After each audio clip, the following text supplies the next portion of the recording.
So what do you make of this? What would be your expectations now that the ministry in charge has, promised Nigerians of robust investigation? Do you share Roy's, analysis that maybe not much may come out of it, or how can they just make this different from previous investigations? Oh, well, I want to align with Royce's opinion, because it's been a constant phenomenon in our system that when issues like this occur, a lot of noise is made around it.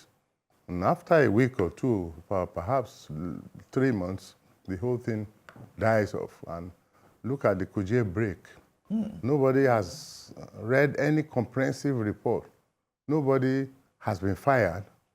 And when it moves us to the domain of impunity, which also impinges around the justice system in the country. And when criminals are arrested and they are not punished, or the military makes so much effort to get all these terrorists, bunkerers, all of them, rein them in, only to see them on the streets. And I think the Cdre also alluded to that. Absolutely, he did. Because these are experiences that we had while I was in some of the task forces, especially the maritime task forces down south. You arrest people for obvious crimes of bunkering, oil theft, and when we are mandated as a Navy to hand them over to, we are non-prosecutory agencies. When you arrest, you turn them in to either civil defense, DSS, or police. Surprisingly, you see these people on the streets.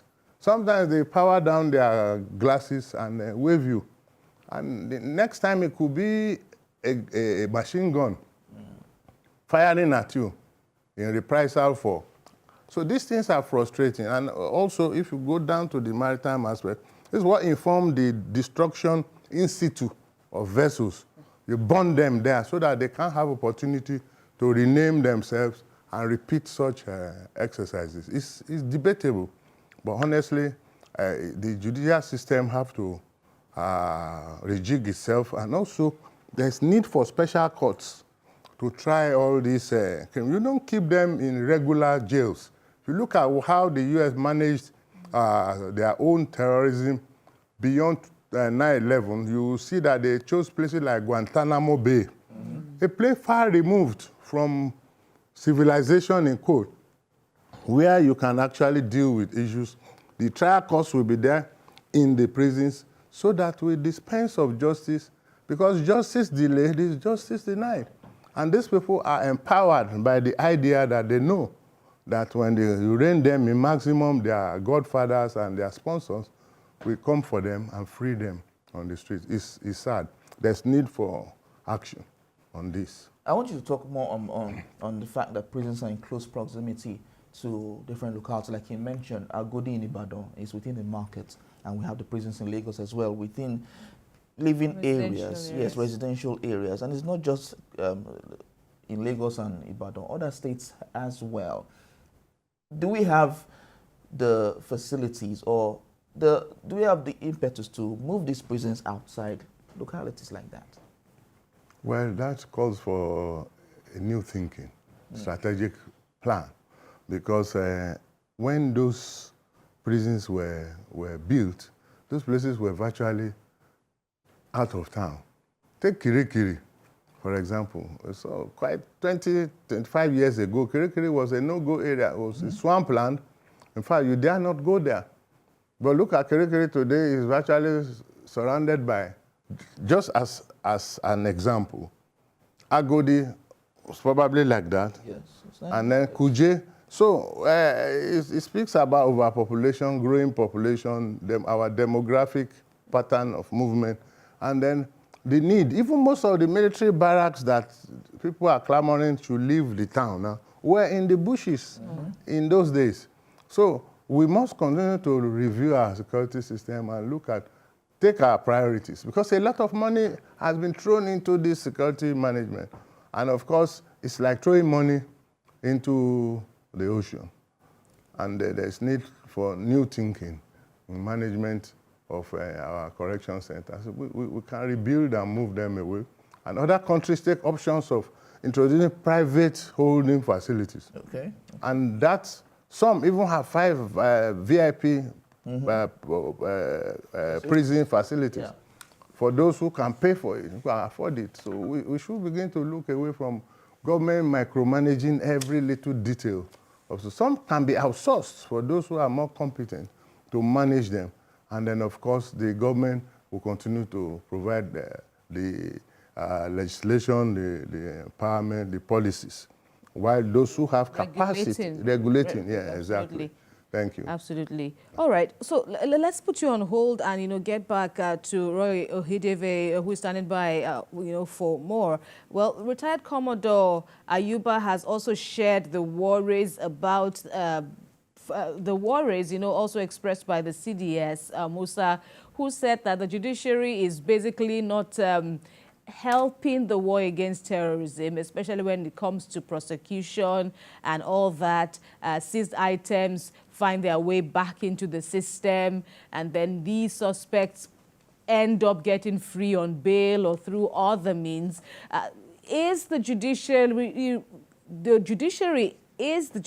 really to blame? And this suggestion about a special court to tackle, terrorism-related cases, which has also been, suggested by a retired Commodore here. Do you also buy that, or how do we go past these hurdles? I think the judiciary too, they are also experiencing this kind of cloudiness in their own quagmire. If you remember, just recently there was a video released of the former NBA chief that was speaking from an international event, and he was telling them that there's judicial capture in Nigeria, and I listened to that program, and I was so heartbroken. If the judiciary is crying that there is judicial capture, then there is a problem. I don't want to go into politics. I like to stay on security, because it has been a deviance that have deteriorated our opportunities to secure ourselves. Yeah. And if you look at the outgoing one justice that just retired recently, I don't want to call their names, you can Google all of these things. He also, on his outgoing speech, also lamented deeply that the judiciary is handicapped, and it is from within. But if you look at the judiciary that is handicapped, I will not want to fall by that. I want to say that the correctional center, the type of people that are employed there is faulty.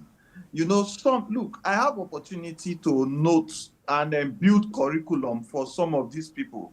I have just partnered with the Ministry of Police Affairs before the election, and we went around the country talking to very senior police officers. And you will see that the recruitment system of our agencies today is a far cry from the expectation of the deliverables of those agency personnel. How will somebody just give the Ministry of Interior 200 names and say, please, these are my people? And you go screen those guys, you see that they are not even up to par, and these are the people that will come into the system, and you expect to see swift running projects. Now, if you also look at the correctional center himself, I would not even recommend that we just quickly go and start building. We should look at the cost of relocating those people that came to live around the correctional center. Who gave you those lands that you came to build your house? We have seen FCT breaking down people's houses that are on drainage system, unauthorized plot of lands, commercial area, you build a residential house, it becomes a problem. Why are we not talking about buildings that are sprout up around barracks, around correctional centers? We should correct that.